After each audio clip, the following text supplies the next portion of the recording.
حدیث پاک میں ابو بکر صدیق رضی اللہ عنہ موجود، تو انہوں نے کہا صدقت یا رسول اللہ، حضور آپ نے سچ فرمایا۔ اور ساتھ ہی صدیق اکبر فرمانے عرض کرنے لگے حبب الی من الدنیا ثلاث، اللہ کے نبی تین چیزیں مجھے بہت پسند ہیں۔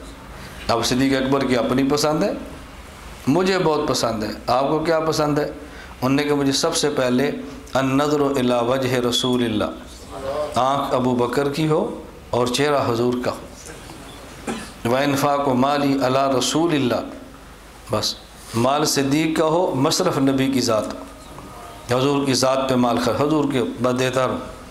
نمبر 3 وان تکون ابنتی تحت رسول اللہ، بیٹی صدیقی ہو، شوہر حضور ہو۔ یہ تین چیزیں میری پسند ہیں، ابو بکر صدیق رضی اللہ عنہ کی پسند۔ نمبر 1 النظر الی وجہ رسول اللہ، ہر وقت حضور آپ کو دیکھتا ہی رہو، دیکھتا ہی رہو۔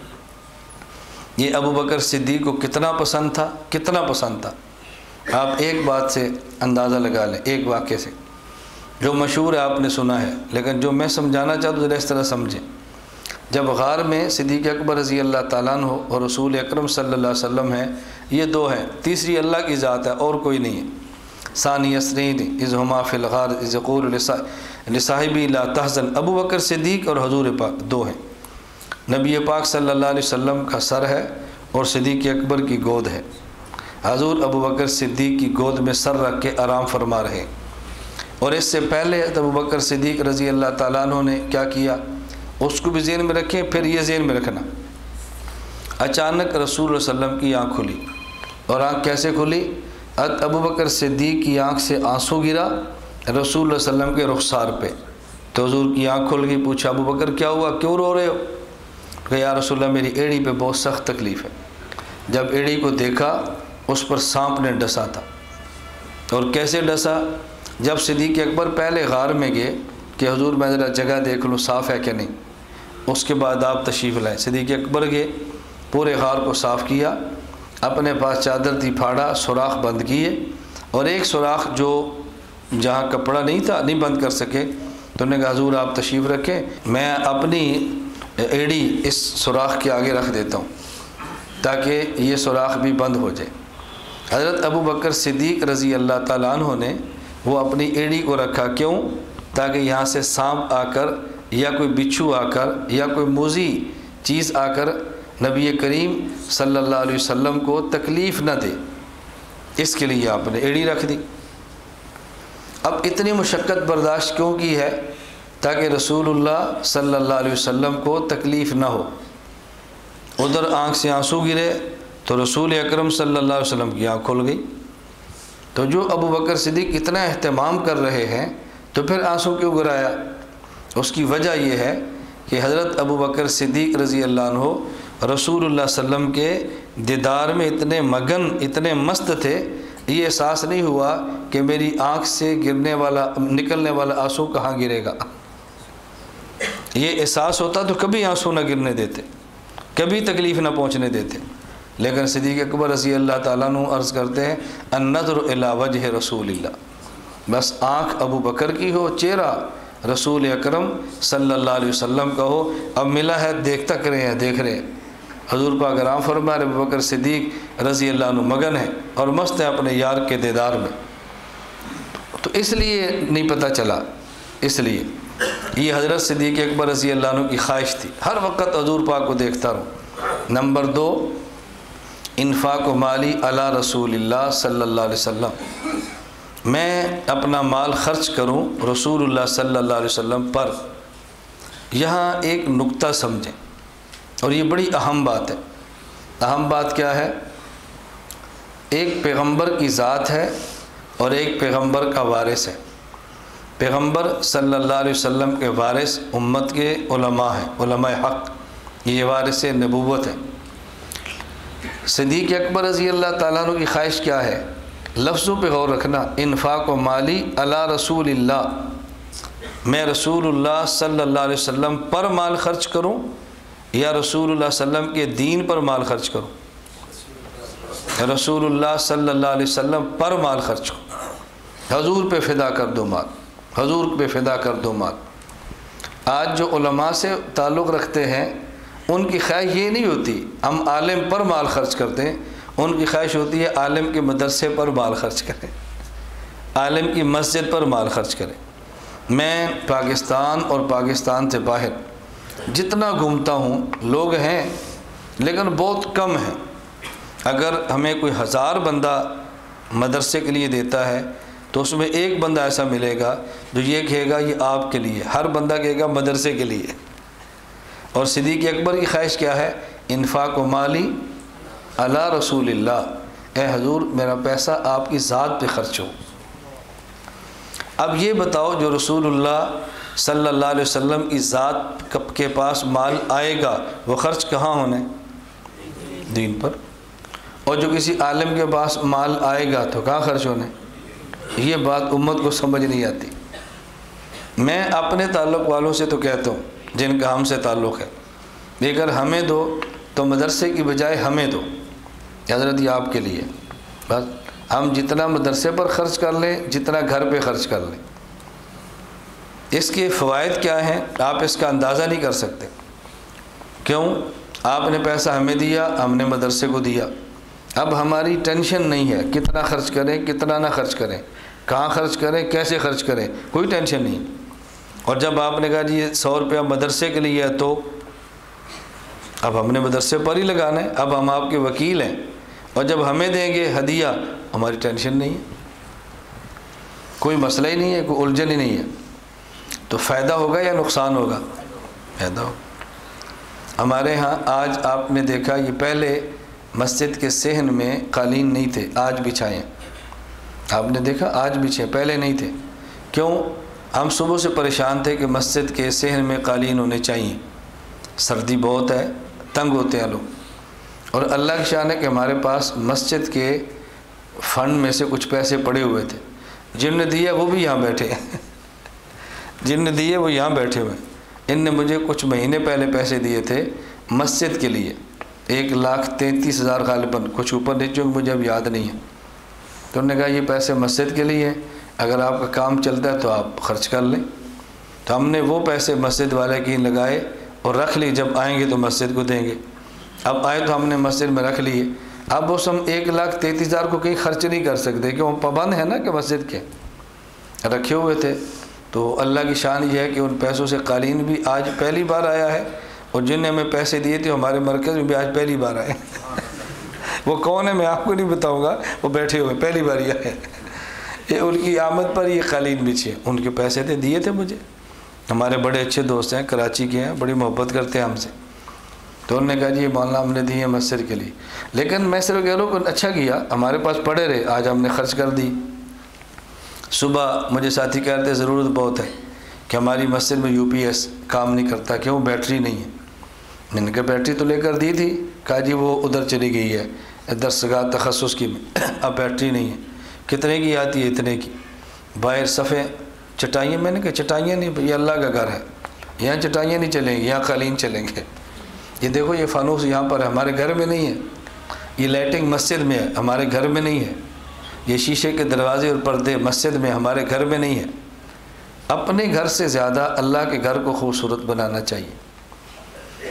میں مدینہ منورہ سے مکہ مکرمہ جا رہا تھا تو راستے میں مسجد ہے جہاں نماز پڑھتے ہیں، مجھے اب وہ جملہ تو عربی یاد نہیں ہے کیونکہ میں نے خیال نہیں کیا میں یاد رکھ لوں۔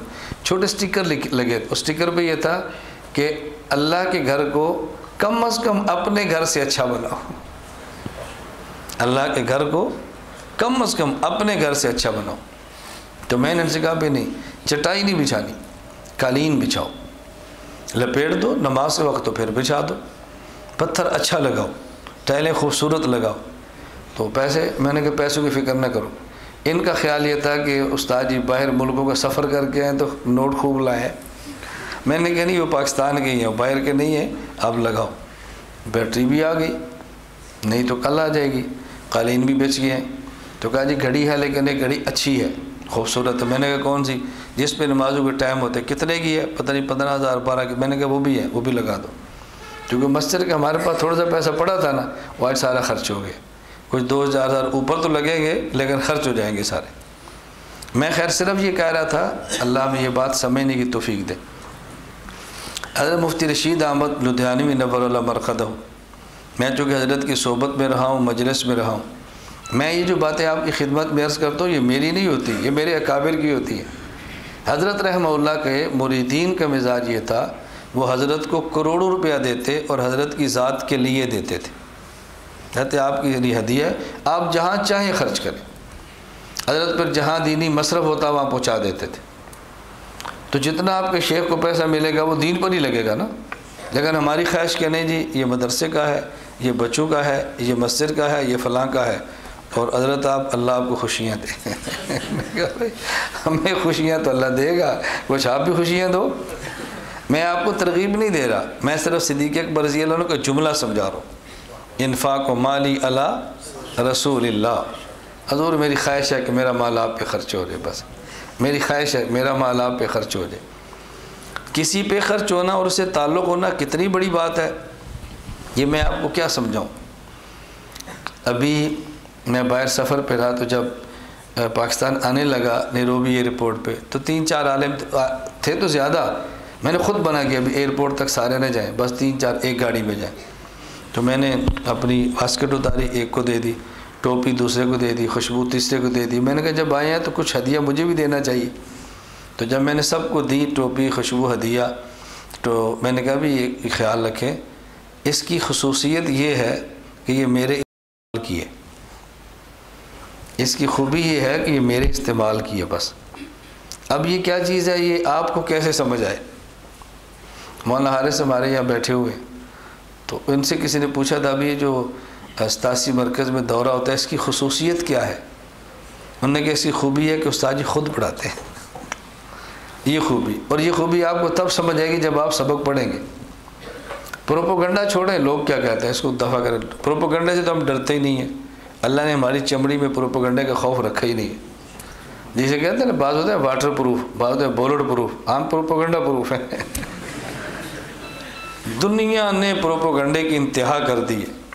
کوئی کہتا ہے علم نہیں ہے، کوئی کہتا ہے تقوی نہیں ہے، کوئی کہتا ہے فلاں نہیں ہے۔ میں نے کہا بھی کچھ بھی نہیں ہے، چلو ایمان تو ہمارا کچھ نہ کچھ ہے نا، کیا فرق پڑتا ہے۔ جب آدمی کام اللہ کے لیے کرے پھر پروپوگنڈے سے نہیں ڈرتا، اللہ کے لیے کام کرے پھر پروپوگنڈے سے نہیں ڈرتا۔ میں نے کئی بار آپ کو سنایا نا، لوگ سمجھے مجھے محروم وقار و تمکین، مگر وہ نہ سمجھے میری بزم کے قابل نہ رہا۔ لوگوں کے سمجھنے سے کیا ہوتا ہے، آج مر جائیں گے لوگ، چھوڑ دیا جائیں گے، یا ہم ہوں گے یا اللہ ہوگا، اور کون ہوگا وہاں، کیا فرق پڑتا ہے لوگوں سے۔ یہ واہ واہ تو ویسے ہی ختم ہو جانی ہے۔ میں اللہ کا شکر ادا کرتا ہوں، مجھے ایک عالم ہے بہت بڑے، کچھ ہوائیں چلتی ہیں نا جی، ہوائیں جب مخالف چلیں تو مجھے انہوں نے ایک جملہ کہا تھا، انہوں نے کہا مولانا آپ کے اصحاب آپ کے اصحاب، ہم حیران ہیں تیرے اصحاب پر۔ میں نے کہا اللہ کا شکر ہے، اللہ جتنا بڑا کام لیتے ہیں اتنا بڑا دل بھی دیتے ہیں۔ میں آپ سے کہتا تھا نا یہاں یاد ہے آپ کو، اللہ اس مرکز کا فیض پوری دنیا میں پہنچائے، کسی کو سمجھ نہیں آتی تھی، اور آج میں باہر جاتا ہوں تو مجھے جا کر اندازہ ہوتا ہے، یقین فرمائیں او ایک عالم ہے جو اس مرکز سے سیراب ہوتا ہے، اور عقائد کی دنیا میں تو اللہ بس قبول فرما لے اور اللہ نظر بد سے محفوظ فرما دے۔ تو حضرت صدیق اکبر رضی اللہ عنہ نے عرض کیا، نمبر 1 النظر الی وجہ رسول اللہ، آنکھ میری ہو چہرہ آپ کا ہو، و انفاق و مالی علی رسول اللہ، مال میرا ہو اور ذات آپ کی ہو، وان تکون ابنتی تحت رسول اللہ، حضور بیٹی میری ہو اور شوہر آپ۔ یہ کسی کو سمجھ نہیں آتی، میں یہ باتیں کیسے آپ کو سمجھائیں۔ حضرت شیخ سرفراز صاحب رحمۃ اللہ علیہ بوڑھے تھے، آخری عمر، بہت بیمار تھے، خدا گواہ ہے میں گکھڑ منڈی چل کر گیا، میری بیٹی بہت چھوٹی 8-9 سال کی تھی، میں نے کہا حضرت کی آخری عمر ہے، ان کی شادی کراؤ، کون ان کی خدمت کرے گا، میری بیٹی بہت چھوٹی ہے، خدمت کے قابل ہوتی تو میں آج ہی حضرت کو دے دیتا۔ میں یہ بات کیسے سمجھاؤں آپ۔ حضرت مولانا عبدالحفیظ مکی صاحب دامت برکاتہم کی حالیہ فوت ہو گئی، بہت بوڑھے تھے، میں نے مکہ مکرمہ میں کہا، میں نے کہا اجازت ہو تو میں اپنی بیٹی دیتا ہوں، آپ کی خدمت کرے۔ فرمایا کہ نہیں ہماری بات چل رہی ہے، انشاءاللہ جلدی رشتہ ہو جائے گا۔ حد کا رشتہ بھی ہوا، اللہ نے بیٹا بھی دے دیا۔ یہ بات کسی کو سمجھ نہیں آتی۔ ڈاکٹر شیر علی شاہ صاحب رحمۃ اللہ علیہ ابھی چند دن پہلے فوت ہوئے، حضرت کتنی عمر ہے، بوڑھے تھے، شاگرد نے اپنی ہمشیرہ دی، کہا جب میں اپنی بہن کا نکاح آپ سے کرتا ہوں، کیوں اس عمر میں کون خدمت کرے گا آپ کی سوائے بیوی کے۔